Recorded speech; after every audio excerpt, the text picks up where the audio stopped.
Toutes les cuvées passent par des barriques, donc des barriques de 120 litres ou soit des tonnes 400 litres.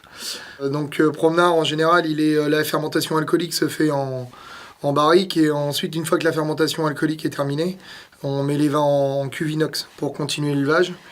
Ensuite sur les enfers c'est beaucoup plus long, à savoir que on intègre toujours une ou deux pièces neuves, donc des pièces c'est des éléments bois neufs dans l'assemblage des enfers.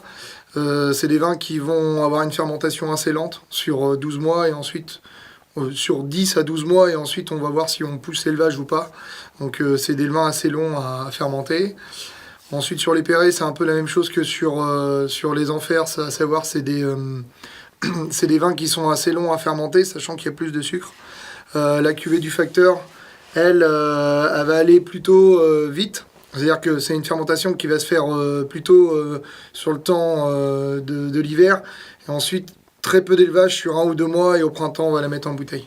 La vinification des bulles, alors pour les méthodes traditionnelles, elle se fait essentiellement en cuve inox. Donc voilà. C'est-à-dire que la fermentation se lance en cuve.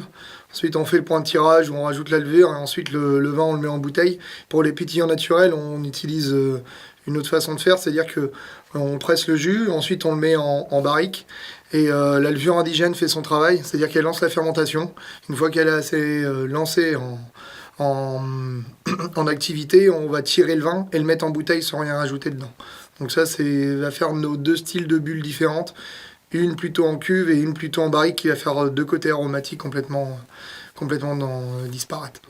Donc voilà, c'est un peu les principales caractéristiques des cuvées du domaine.